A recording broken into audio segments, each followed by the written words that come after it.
El asesinato de Edgar Páez pone sobre la mesa lo que está pasando con los asesinatos de los directivos en Colombia.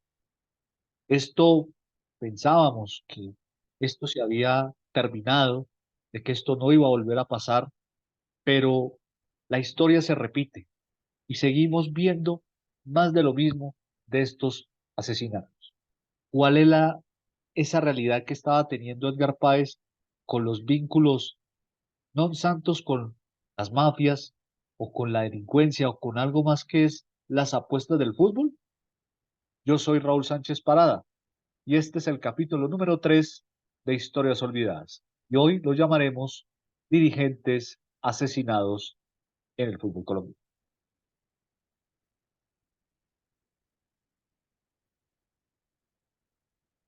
Pues bien, el pasado 23 de septiembre fue asesinado en la capital de la República el señor Edgar Páez Cortés.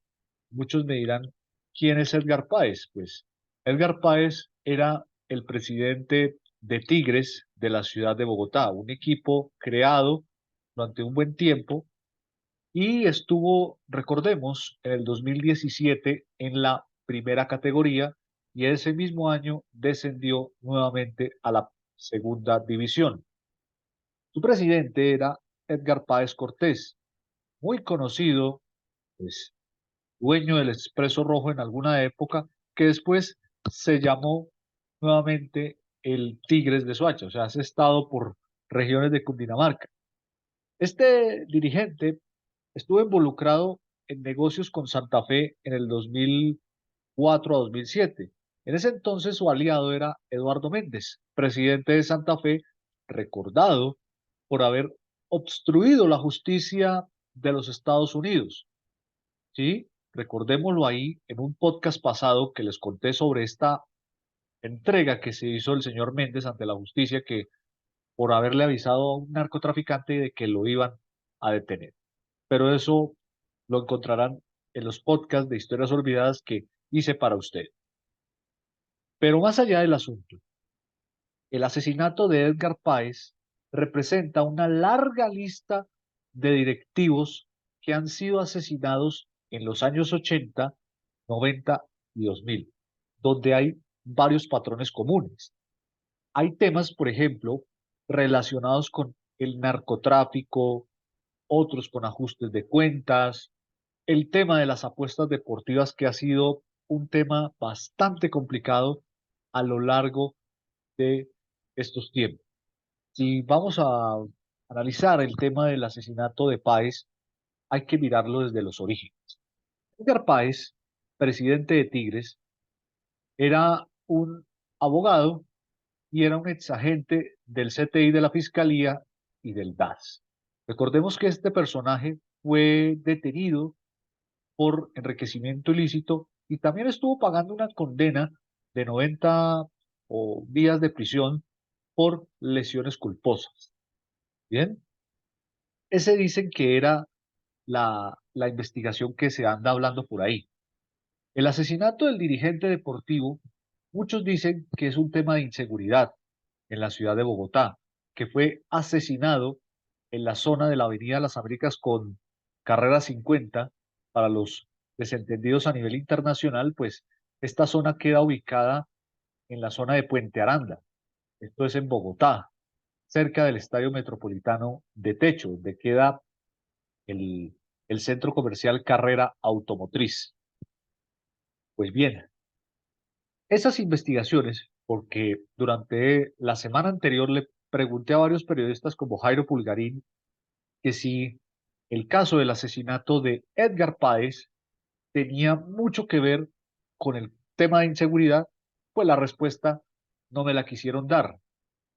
Pero una investigación realizada por el diario El Espectador afirma, y de otros medios, que el señor Páez fue asesinado por algunas discrepancias que había sobre el manejo de la dirigencia del fútbol profesional colombiano.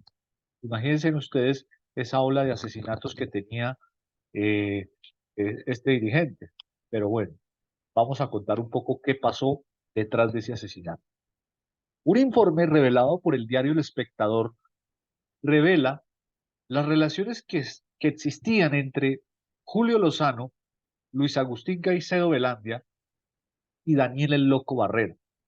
Esto con el caso de Santa Fe.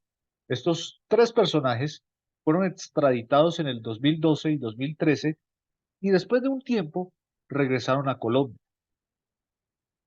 Varias personas del círculo cercano empezaron a ser asesinadas. El más famoso de todos fue el del caso de Luis Caicedo, este narcoesmeraldero que tuvo mucha relación con Santa Fe, ¿sí? Este señor Luis Caicedo fue asesinado en el barrio Pablo VI de Bogotá. Y de igual manera, hay que poner las cosas en su lugar. La unidad de investigaciones de Noticias Caracol publicó un audio en el que habla el señor Dairo Antonio Úsuga David, el famoso alias Tontoniel u Otoniel, ex jefe del Clan del Golfo y extraditado a los Estados Unidos durante la presidencia de Iván Duque sin explicaciones alguna. Pues bien, el señor Otoniel contó quién fue el determinador de la muerte de Caicedo. Pues bien, voy a citar unas declaraciones de este señor aquí para video, en las que pues habla de forma muy alegre sobre cómo fue la orden de asesinato pues del señor Luis Caicedo Velandia. Entonces, vamos a revisar un poco quiénes eran y de estos personajes. Pues miremoslos un poquito. En ese Bogotá quedaron otros que hay también que bregarles a hacer lo más pronto posible. Es el viejo Hernando Sánchez, boyaco de Sinaloa. Entonces, también toca organizar a ver cómo se hacen las vueltas, a ver cómo se acaba de organizar esa zona del llano y Bogotá, dice el famoso jefe Otoniel. Estamos hablando de Hernando Sánchez. Pues a quien este señor, alias Otoniel, era un veterano esmeraldero, y quien para muchos era muy aliado del entonces zar de las Esmeraldas ya fallecido, Víctor Carranza. Pues mucha gente no sabía quién era este personaje. Además, en este informe que revela Noticias Caracol, pues es claro que el señor Sánchez y esa gente estaba en la mira. Y de hecho, en mayo del 2021, Jorge Gómez, uno de los socios de mayor confianza de este señor Sánchez, fue asesinado a plena luz del día en el centro de la ciudad. Se trataba de un hombre que fue informante de la DEA y clave para desvertebrar la organización del narcotraficante Pedro Rincón, mejor conocido como el señor Pedro Orejas, y de la misma familia Triana, esmeralderos que terminaron en Estados Unidos extraditados acusados por tráfico de estupefacientes. Pero vayamos un poco más a ver quién fue el determinador del asesinato del señor Luis Caicedo. Dice lo siguiente: se tiene conocimiento de lo que se hizo en Bogotá del viejo Luis Caicedo. Entonces, a Luis Caicedo lo entregó el mismo socio de él, el Julio Lozano, el boyaco. Ellos son socios, o eran socios. A ellos les decían los viejitos. Todo el tiempo han trabajado. Entonces el viejo Julio fue el que le dio la información y lo puso, y por eso hicieron eso allá. Ya en Bogotá tienen el conocimiento. Es decir, Julio Lozano había determinado el asesinato del señor Luis Caicedo. Y recordemos que era el socio de este señor, pues Julio Lozano había pagado una condena de 6 años de prisión en Estados Unidos por narcotráfico y había regresado a nuestro país, y recordémoslo así, que fue calificado por las autoridades como uno de los mayores lavadores de dinero en nuestro país. Y esa fue, digamos que una parte de la negociación que tuvo con los americanos fue que entregó 150 millones de dólares y 17 millones de euros y volvió al país en el 2016 y aún no se sabe qué pasó por ahí. Entonces, por otra parte, miremoslo el día del asesinato de Luis Caicedo y dice la cita textual de el señor Otoniel. Dice, el que colaboró para lo de Caicedo fue Julio. Ese señor está trabajando por ahí. En estos días se cayó algo como de 4 o 5 mil cosas. Era de ese viejo. Está ayudando para el conflicto, como se dice. Y si Julio puso el otro, que esos eran los socios más duros que habían, entonces la cosa se vuelve más fácil para esa guerra. Ese viejo Julio está colaborando mucho más. ¿Cómo más puede rendir el trabajo allá? Pero toca bregar ligero lo de Bogotá, las dos personas que le comenté por ahí. Afirma el criminal más pusilánime de la historia. Y hay que decir que este Julio Lozano Pirateque ha sido mencionado en varias de las cosas que se dicen sobre la narcofinca del municipio de Huasca en Cundinamarca, que entre otras cosas era propiedad del entonces embajador de Colombia en Uruguay, Fernando San Clemente. Recordemos que el señor San Clemente está en la cárcel, detenido por el presunto, por este caso que les mencioné en algún momento. Entonces, este financiador, hay que decirlo, del laboratorio era el señor Julio Lozano, quien pues, era un esmeraldero de Guateque y además enviaba cocaína a España, como lo dice un mayordomo ante las autoridades competentes.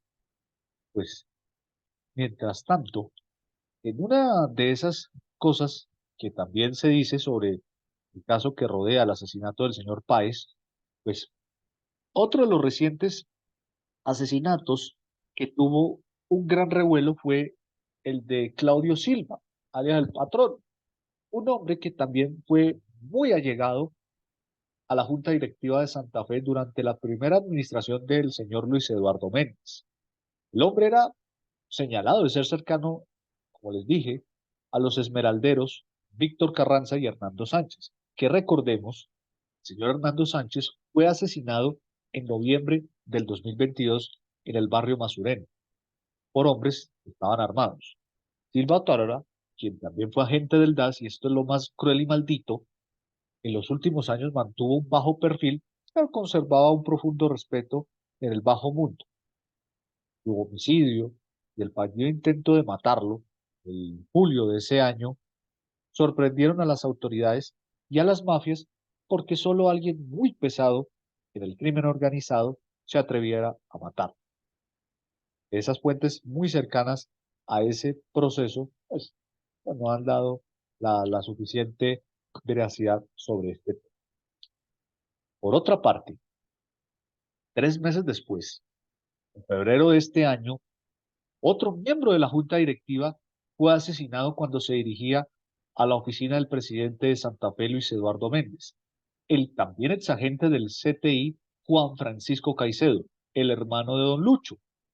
Este hombre fue asesinado en el sector de Barrios Unidos, muy cerca de la carrera 30 en Bogotá, cerca de la sede administrativa entre la Federación y la DIMAYOR y a largas cuadras del cementerio de Chapinero. Estos asesinatos, junto a otros que fueron perpetrados contra estos personajes, tienen bastante desesperados a viejos capos de los narcotraficantes que pasaron de agache en el pasado mundo cuando el señor Lozano Pirateque, el Loco Barrera y otros que terminaron en la justicia americana, pues además han contado mucho que hay varios que están comprando minas para lavar dinero, en fin. Estos hilos judiciales, que hay que decirlo, de estos asesinatos siguen sin esclarecerse.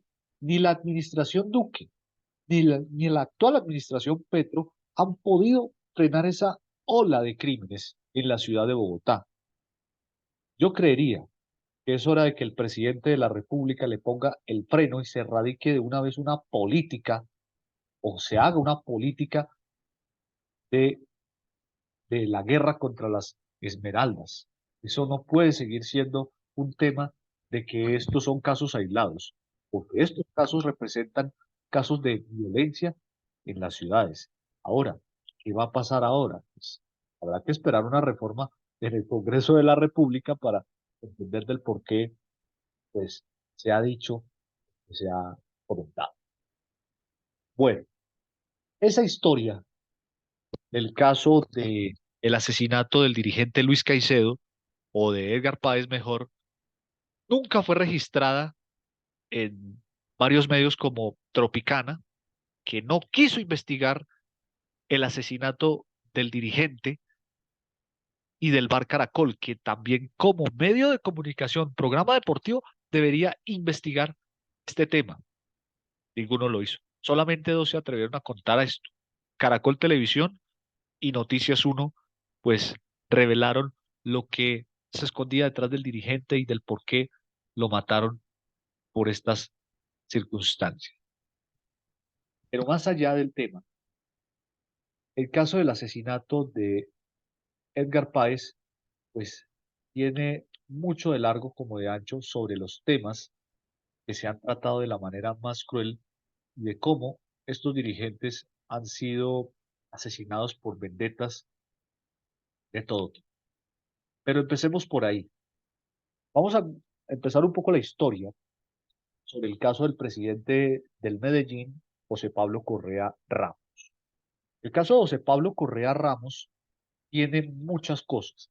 Primero, era un testaferro del cartel de Medellín, ¿sí? Él era el hombre poderoso en el Independiente Medellín. Además, las investigaciones dadas por la periodista Marta Soto en su libro Los goles de la cocaína, pues tienen como referencia el asesinato de estos dirigentes. El caso de José Pablo Correa y el caso de Héctor Mesa. Pues bien, en estos asuntos, el señor Héctor Mesa muere asesinado cuando iba a supervisar un entrenamiento de softball en la Unidad Deportiva Atanasio Girardot en la capital antioqueña. Este dirigente había sido amenazado en varias ocasiones. Él era el dueño del club en ese entonces. Dicen las investigaciones de la fiscalía que esto se atribuyó a la mafia. Óigase bien lo que estoy diciendo. Bienes de la mafia. Posteriormente, pues también hay que mirarlo con mucha lupa.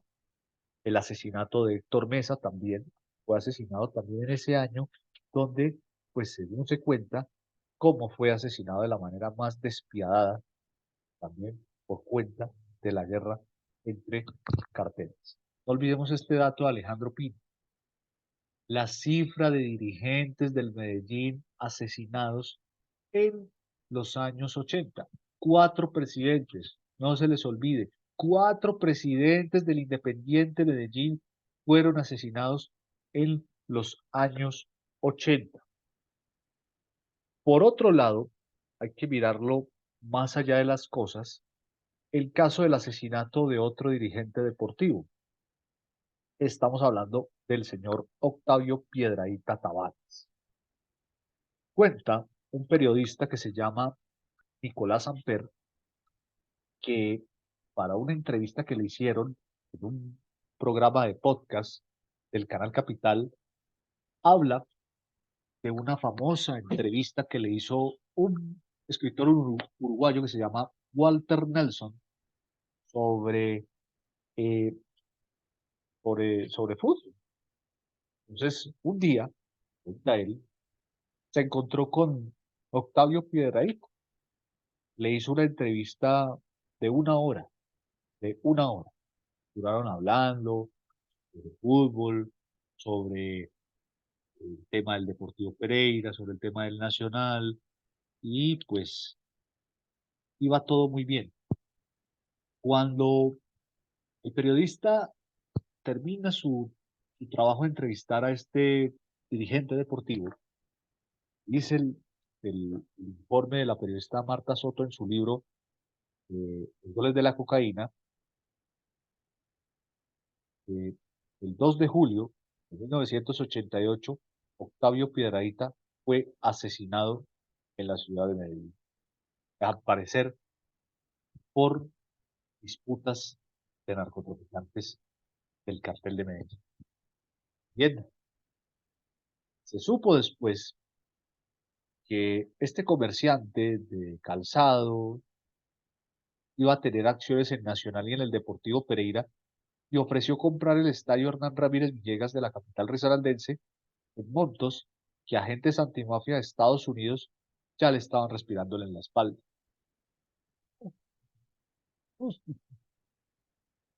Imagínense ustedes pagar una cifra estrafalaria para, para mirar cómo era tan gracioso ver cómo se pagaba esto con mafia, ¿no? Ah, delicia, delicia, delicia, delicia de todo, delicia de todo. Entonces, si todos miramos el caso, el asesinato de Octavio Piedrahíta, pues también representa exactamente lo que ha pasado con estos dirigentes del Medellín, asesinados de la manera más despiadada y de la manera más absurda, sobre todo cómo en el fútbol colombiano se ha venido haciendo estas cosas. Sin embargo, las investigaciones, a través de un informe realizado por la revista Semana de esa época, el año 34, pues,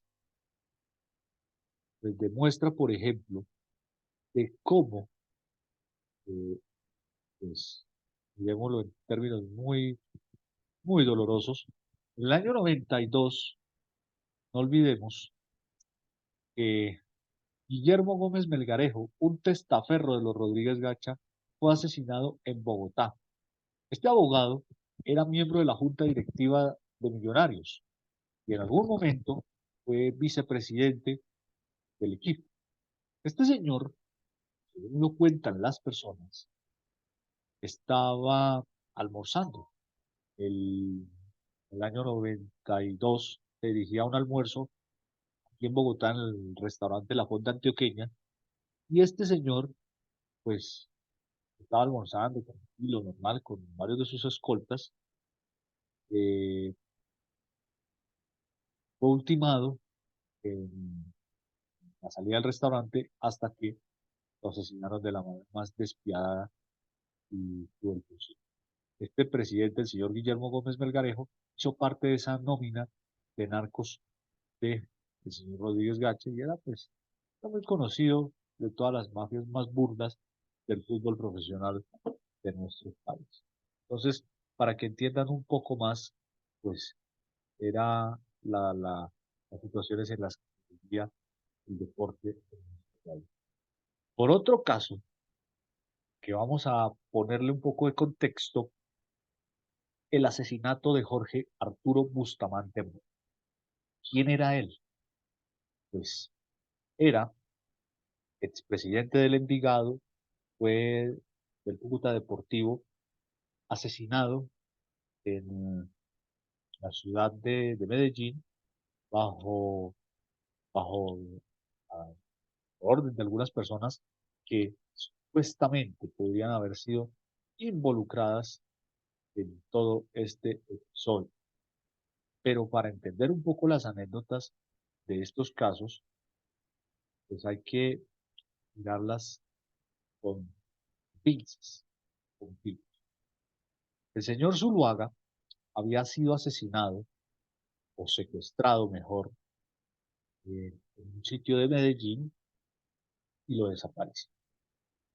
Bustamante fue presidente del Deportivo Independiente Medellín en 1985, luego pasó en el año 90 a ocupar el mismo cargo, pero en el Cúcuta.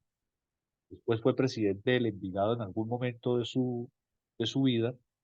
También se dedicaba mucho a la venta de materiales de la construcción y además era dueño de todos esos equipos en el país. El inversionista fue secuestrado el 24 de noviembre del año 92, parte de 50 hombres en su apartamento. Muchos decían que Manuel Zuluaga fue asesinado, ordenó el asesinato de este. Y muchas anécdotas contaban muchos colegas, por ejemplo, un programa que vale la pena que lo vean, hacen un homenaje al Pato Sanín que se llama Directo y Sin Barrera. Weimar Muñoz, un periodista ya retirado de los medios de comunicación, contaba en algún partido que Jorge Arturo Bustamante se había quedado dormido y estaba narrando con otro ya alma bendita, el señor Pastor Londoño. Qué locura, el otro estaba como dormido y comentó una cantidad de cosas jocosas, pero vale la pena que echen un poco ese video, pero es genial la conversación que, que tuvo Weimar, esa anécdota que tuvo con eh, Jorge Arturo Bustamante. Pero vale la pena, pues, mencionar estas historias que pueden ser curiosas, pero que valen la pena ponerle el ojo a las... Pues bien, seguimos buscando más historias de dirigentes asesinados. Vamos al caso de Antonio Roldán Betancourt. ¿Qué pasó con Antonio Roldán Betancourt? Esa es la explicación que se hace mucha gente. Recordemos que Antonio Roldán Betancourt fue el gobernador del departamento de Antioquia. Él era el dirigente deportivo en alguna época desde hace muchos años. Él era un hombre con mucho poder y si miramos un poco la historia, eh, pues Antonio Roldán Betancourt, donde aparece en el informe de varios portales, fue asesinado, pero no tuvo nada que ver como con la guerra de carteles, no, pero, pero no estar asociado como víctima, como dicen por ahí. Este presidente, señor Roldán Betancourt, estuvo en el periodo del 84 y en el 89 se convirtió en el gobernador de Antioquia. Pues bien, Antonio Roldán Betancourt, según lo que cuentan las personas, fue asesinado por un error. Según cuentan, habían preparado un atentado con carro bomba al entonces comandante de la policía de Antioquia, Valdemar Franklin Quintero, que era el verdadero blanco de ese atentado. Resulta que cuentan que venía dos carros parecidos al del comandante de la policía, y uno de esos tipos, no voy a mencionar sus nombres, activaron la bomba y estalló en todo Medellín. Y cuentan, con base a la investigación, que Pablo Escobar les dijo: ustedes acaban de matar al gobernador de Antioquia. ¿Saben por qué? Era el amigo de él. Era amigo del gobernador. Imagínense ustedes. Fue asesinado por error, pues no, que el plan era matar al comandante de la policía y pues terminaron fue matando al gobernador del departamento de Antioquia. Entonces, para recordarles a los de ahora, Antonio Roldán Betancourt fue asesinado, pero no por estar asociado con este tema, sino como víctima de la violencia. Pues seguimos hablando de otros dirigentes.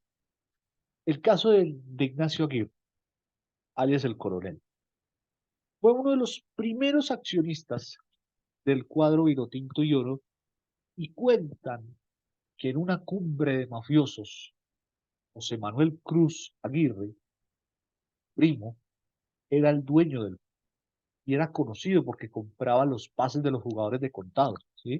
Pagaba así, todo lo que quieran. Este señor, Ignacio Aguirre, fue asesinado en los 80 por venganza de otros narcos, para que vayan entendiendo qué es lo que esconde detrás. Y vamos con otro dirigente deportivo que los que no lo conocen, es de este siglo, de esta época de los 2000. Y estamos hablando del caso del expresidente de Santa Fe, César Villegas. Un informe del periodista Gonzalo Guillén, director del portal La Nueva Prensa, donde evidencia, y voy a citarlo así, pues se dice que César Villegas había sido asesinado porque iba a entregar una información de la aeronáutica que se había perdido en la época en que Uribe fue cabeza de la institución. Este señor César Villegas, para los que no lo conocen, fue presidente del cuadro cardenal en algún momento.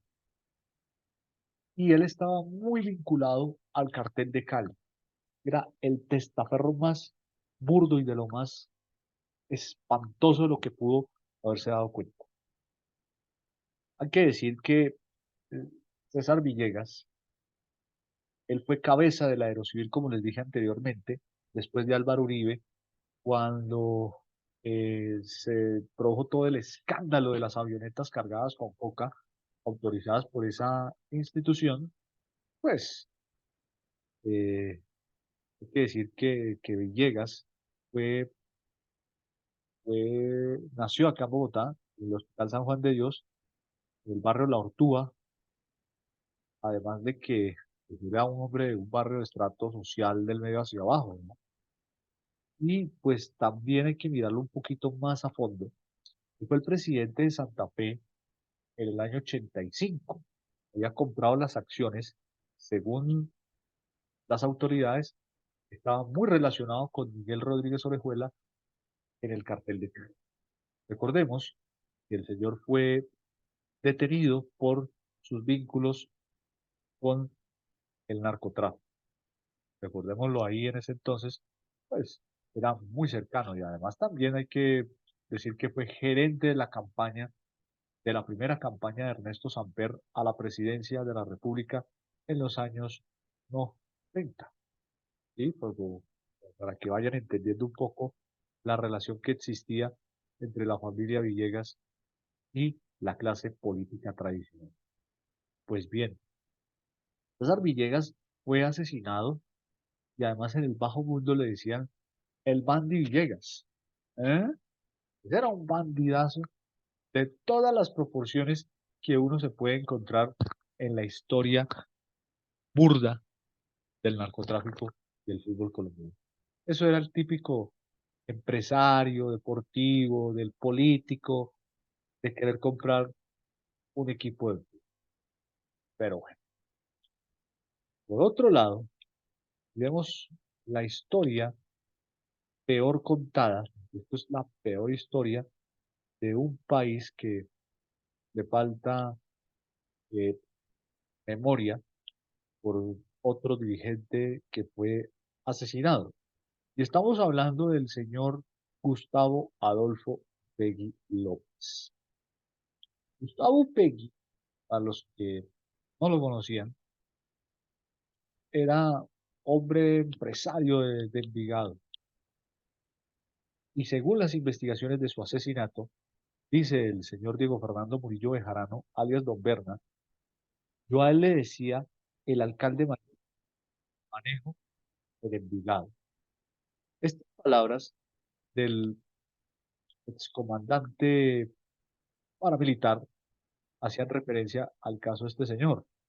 Resume el asesinato del dirigente y pues recordemos que en el 2014 el Envigado fue incluido en la lista Clinton por sus vínculos con la temida oficina de Envigado.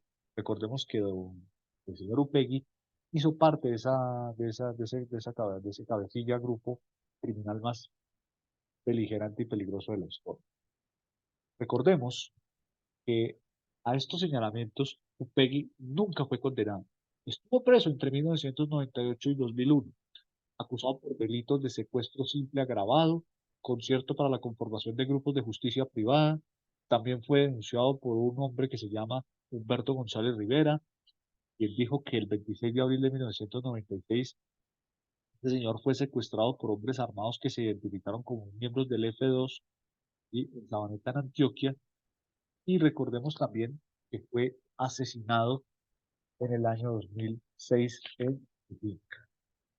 Pues bien, si miramos la historia de las famosas del Envigado Fútbol Club, pues este equipo, este equipo estuvo muy vinculado con, con este señor Upegui, que era el heredero de Pablo Escobar en algún momento.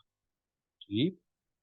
Entonces, los investigadores del CTI, pues, fueron los primeros en cubrir que el principal accionista del Envigado tenía una doble vía, fichaba jugadores, y entre los cuales les voy a mencionar James Rodríguez, Freddy Guarín, Dorlan Pavón, Giovanni Moreno y Juan Fernando Quintero. O sea, esa era una forma de poner a jugadores en su lugar.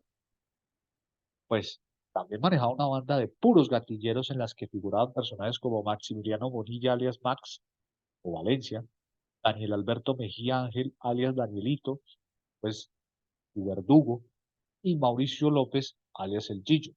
Este empresario le decían el patrón, ¿sí? Termina salpicado por torturas, por muertes, ¿sí? Entonces eso es una locura terrorífica. Este caso de la muerte de Upegui tiene muchas aristas en las cuales hay directivos, en las cuales siguen en ese tipo de cosas que han ocurrido con clubes profesionales como el mismo Envigado, que terminó por salir de la lista Clinton tras llegar a varios acuerdos con los viejos dueños, que era el señor Juan Pablo Upegui, el hijo mayor de Gustavo, y los nuevos accionistas de una empresa financiera del Envigado Fútbol Club, que es la actual dueña de las acciones del cuadro naranja. Entonces, aquí lo que tratamos de contarle a la gente en estos podcasts es que no olvidemos estos casos.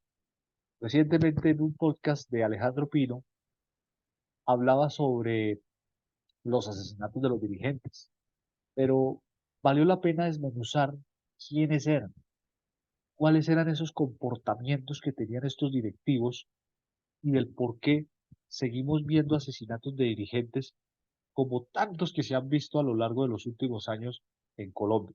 Es una historia que nos debe, llamar a la reflexión y a la sensatez del por qué seguimos viendo tanta violencia contra los dirigentes. No solo el tema de las apuestas, sino también muchas cosas que han afectado la imagen del fútbol colombiano.